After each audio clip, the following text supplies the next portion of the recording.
Hello everyone, welcome to my channel master English.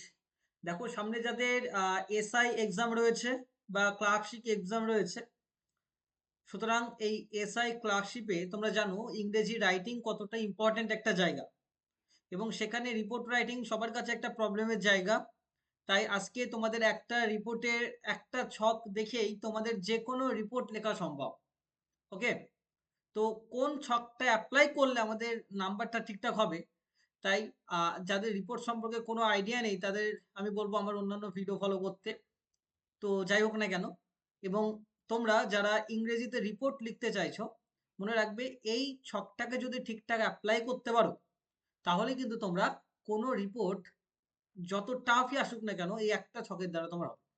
সুতরাং সেই ছকটা কি? Accident report format. মানে অ্যাক্সিডেন্ট রিলেটেড, জানো ক্লার্কশিপ বা এসআই যে অ্যাক্সিডেন্ট রিলেটেড রিপোর্ট কিন্তু তোমাদের এবার দেওয়ার সম্ভাবনা রয়েছে।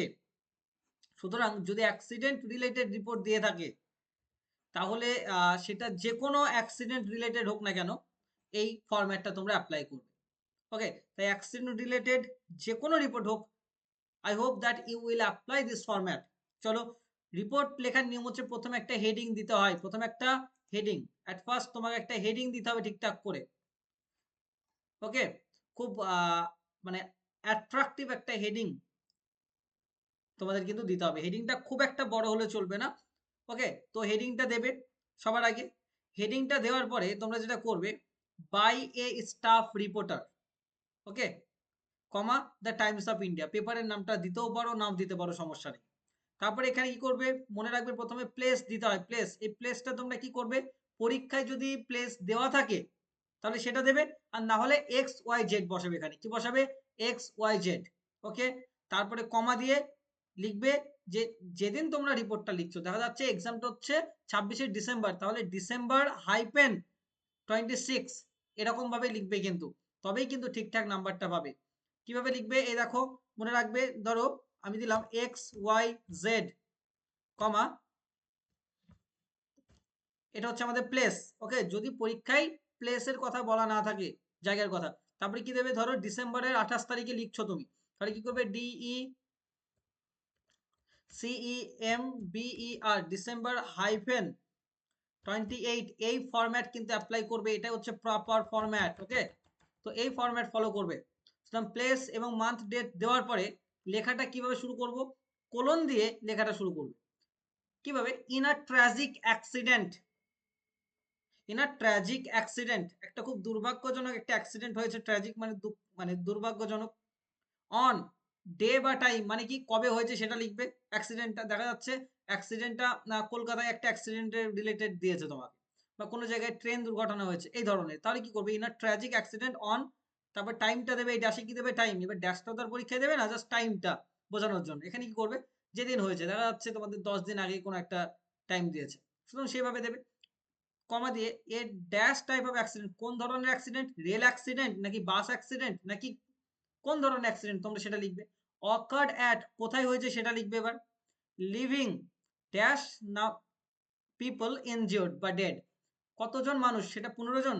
এখানে তাহলে কি লিখবে, লিভিং 15 পিপল ইনজিওর্ড বা ডেড, যে কোনো একটা লিখতে হবে, ইনজিওর্ড বা ডেড, আহত হয়েছে বা মারা গেছে। সুতরাং কতজন লোক মারা গেছে সেটা দেখবে, যদি রিপোর্টে তোমাদের পয়েন্টসে দেওয়া থাকে, লোকের কথা বলা থাকে, সেটা দেবে, না হলে নিজের মতো করে বসাবে। According to the initial reports, report অনুযায়ী, প্রাথমিক রিপোর্ট অনুযায়ী, দ্য অ্যাক্সিডেন্ট হ্যাপেন্ড, অ্যাক্সিডেন্টটা ঘটেছিল কোথায়, হোয়েন ড্যাশ, কেন, এবার কজ অফ অ্যাক্সিডেন্ট, অ্যাক্সিডেন্টের কারণটা কি সেটা বসাবে। মনে রাখবে তোমাদের জন্য যে ব্যবস্থা আমি করে রেখেছি, এই পুরো ইংরেজিতে রিপোর্ট দেওয়ার পরে দেখো পুরো বাংলাতে আমি লাইন বাই লাইন লিখে দিয়েছি, যাতে কোনো বুঝতে অসুবিধা না হয়। তাই তোমরা প্রত্যেকে যারা এই রিপোর্টটা তোমরা যারা সংগ্রহ করতে চাও, তারা এই নাম্বারে হোয়াটসঅ্যাপ করবে, এবং তাছাড়া তোমাদের মোস্ট ইম্পর্টেন্ট যে 10টা রিপোর্ট রাইটিং তোমাদের জন্য আসবে, সেটার পিডিএফও তোমাদেরকে এবং তার ক্লাস খুব শীঘ্রই তোমাদের আনা হবে। ওকে, সুতরাং দেখো এই অ্যাক্সিডেন্ট রিপোর্ট, তাই মনে রাখবে এমনভাবে রেডি করে যাবে, মোস্ট ইম্পর্টেন্ট কিছু রেডি করে যেতে হবে, এবং সেগুলো তোমাদের আমি পিডিএফ পাঠিয়ে দেবো, আমাকে হোয়াটসঅ্যাপে নক করবে। আর যেটা করতে হবে, সাথে কিছু ফরম্যাট রেডি করে যেতে হবে। সেই ফরম্যাট কিন্তু খুব ইম্পর্টেন্ট, তাই যদি কমন না পাও তখন কিন্তু এই ফরম্যাট অনুযায়ী লিখে আসতে হবে, ঠিক আছে? তো দেখো এইভাবে অ্যাক্সিডেন্ট রিলেটেড ফরম্যাট এটা, সাথে আরো অনেক ক্রাইম রিপোর্ট ফরম্যাট হতে পারে, মানে রিসেন্ট যেন দিল্লিতে একটা দুর্ঘটনা ঘটেছে, তাই টেরোরিজম ইন ইন্ডিয়া এটাও একটা ইম্পর্টেন্ট পয়েন্ট। তাই ক্রাইম নিয়ে যে কোনো একটা স্ট্রাকচার সেটাও কিন্তু রিপোর্ট আমাদের রেডি করে যেতে হবে, সেগুলো তোমাদের আমি পরের ভিডিওতে নিয়ে আসবো। ওকে, তাই তোমাদের মনে রাখতে হবে দুদিক থেকে রেডি করবে। এক নম্বর হচ্ছে মোস্ট ইম্পর্টেন্ট যেগুলো আছে সেগুলো তোমরা আমার নাম্বারে নক করবে, আমি পাঠিয়ে দেবো। আর ২ নম্বর হচ্ছে কিছু ফরম্যাট রেডি করে যেতে হবে, তাহলে কোনো রকম ভাবে আটকাবে না। ওকে, আর তোমরা জানো যে ট্রান্সলেশনও তোমাদের খুব ইম্পর্টেন্ট একটা জায়গা, তাই ট্রান্সলেশন নিয়েও আমি খুব শীঘ্রই ভিডিও আনবো এবং আশা করছি তোমাদের পুরো ইউটিউবের জগতে বা তোমরা যে কোনো বই ফলো করো না কেন, একদম নতুন মেথডে এবং খুব এফেক্টিভলি একবার শিখলে কিন্তু যে কোনো বাক্যকে তুমি ইংরেজিতে ট্রান্সলেট করতে পারবে। সেই ভিডিওগুলো শীঘ্রই আনা হবে। তো দেখো, অ্যাকর্ডিং টু ইনিশিয়াল রিপোর্ট অনুযায়ী কি হয়েছে অ্যাক্সিডেন্ট, এটা বললাম। The sudden incident caused panic. এই দুর্ঘটনাটা কি করেছে? প্যানিক সৃষ্টি করেছে। প্যানিক মানে কি? মানুষের মধ্যে ভয় সৃষ্টি করেছে। Among commuters and local residents, ওখানকার ব্যবসায়ীদের মধ্যে এবং সাধারণ লোকজনদের মধ্যে। And traffic on the road or highways, এখানে কি লিখবে? রোড বা হাইওয়ে যে কোনো একটা লিখবে। ওয়াজ ডিসরাপ্টেড, মানে কি? সেখানকার রাস্তা অনেকক্ষণের জন্য বন্ধ ছিল, ফর সেভারাল আওয়ার্স। সোর্সেস, তার মানে কি? প্রথম পয়েন্টে আমি কি লিখে দিলাম? পুরো ঘটনাটা লিখলাম। রিপোর্ট লেখার একটা ফরম্যাট রয়েছে, মানে রিপোর্ট কিভাবে লিখতে হয় আমি সেটার উপর একটা ভিডিও দেবো, যে কি কি পয়েন্ট মাথায় রাখতে হবে রিপোর্ট লিখতে গেলে। প্রথম প্যারাতে কি কি মাথায় রাখতে হবে, সেকেন্ড প্যারাতে কি কি মাথায় রাখতে হবে, এমন কিছু টেকনিক রয়েছে, সেগুলো ফলো করলেই কিন্তু দারুণভাবে তোমরা নাম্বারটা পাবে। তো sources inform that the accident unfolded when, এবার পর তোমাকে কি লিখতে হবে এখানে? যে ঘটনাগুলো কি কি হয়েছে। ওকে, এখানে অ্যাক্সিডেন্টটা কেন হয়েছে, পরপর কি কি হলো, সবকিছু লিখতে হবে।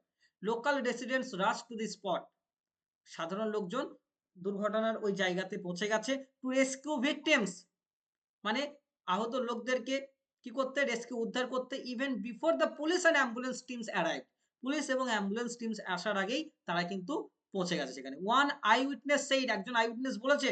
এইবার কিন্তু কোটেশন দিতে হবে এখানে। কোটেশনে কি দেবে? মনে রাখবে কোটেশন একটা দেবেই, না হলে কিন্তু পুরো নাম্বার পাবে না। খুব ভালো নাম্বার পেতে গেলে এটা একটা টেকনিক, একটা বা দুটো কোটেশন কিন্তু ইউজ করতে হবে, এবং সেটা এই ২ নম্বর প্যারাতে তোমরা ইউজ করবে। কি? একজন আই উইটনেস কি বলেছে? তুমি এটা তোমার মতো করে দিতে পারো। পরীক্ষায় যে ধরনের কথা আসবে।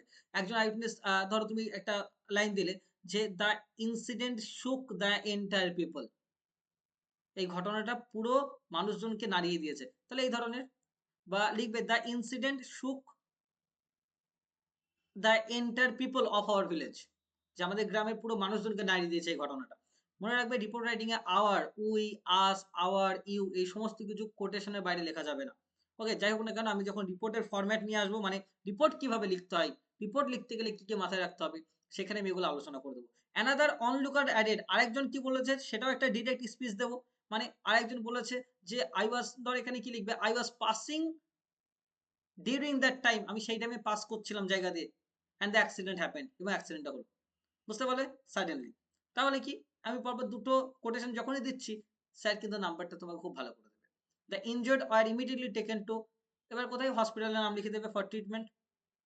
Doctors reported that dash number of victims are in serious condition, ডক্টরে কি বলেছে? যে এতজন সিরিয়াস কন্ডিশনে রয়েছে, while others sustained minor injuries, যেখানে অন্য লোকজন গুলোর কি হয়েছে? মাইনর ইনজুরিজ, মানে ছোট ছোট ক্ষতি হয়েছে। সাচ অ্যাজ কি কি? যেমন ফ্র্যাকচার, কাটস বা ব্রুসেস, এই সমস্ত কিছু, মানে ছোটখাটো কেটে গেছে বা আহত রয়েছে, সেগুলো বলবে doctor.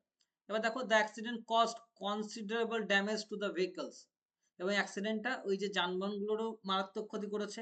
And authorities used ক্রেনস, crane নিয়ে এসেছে, বা আদার ইকুইপমেন্ট, তোমরা ক্রেনই লিখে দেবে।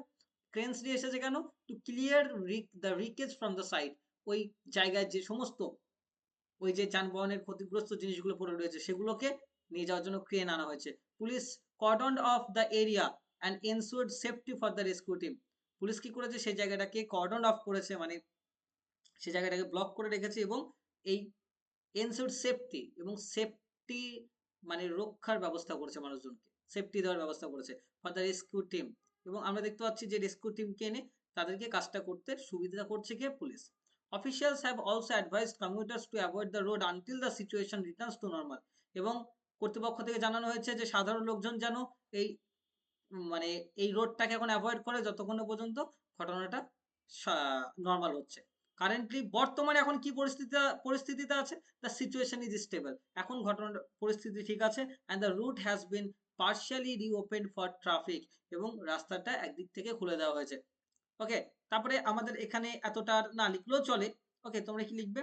জাস্ট লোকাল অথরিটিস আর monitoring the area to prevent similar incidents in the future. যে সাধারণ লোকজন কি করছে? মনিটরিং দ্য এরিয়া, এই এলাকাটাকে দেখছে যাতে এরকম ঘটনা আর না ঘটে। পুরো রিপোর্টটাকে দেখো তোমাদের সুবিধার্থে লাইন বাই লাইন বাংলা করে দিয়েছি। তাই আশা করছি যে কোনো ধরনের যদি অ্যাক্সিডেন্ট রিপোর্ট আসে এই ফরম্যাটটাকে ফলো করবে, দেখবে তোমাদের দারুণভাবে তোমরা আনসার করতে পারবে। হ্যাঁ, কিন্তু যখন ফরম্যাট দেখে লিখবে মনে রাখবে দু একটা লাইন তোমাদের যে পয়েন্টস দেওয়া থাকবে সেখান থেকেও তোমরা বানাতে পারবে, তাতে বেটার হবে। ওকে, তো যাই হোক না কেন, এই ফরম্যাট তোমাদের দেওয়া থাকলো। আশা করছি এই একটা ছক দিয়ে যে কোনো রিপোর্ট তোমরা লিখতে পারবে অ্যাক্সিডেন্ট রিলেটেড। ওকে, সুতরাং তোমাদের আবার ভিডিও নিয়ে আসবো কিভাবে রিপোর্ট লিখতে হয়, কিভাবে হেডিং করতে হয়, কিভাবে পরপর 3টে প্যারাতে কিভাবে কি লিখতে হয়। ওকে, তো খুব শীঘ্রই তোমাদের সেই ভিডিও আনা হবে। ওকে, থ্যাংক ইউ।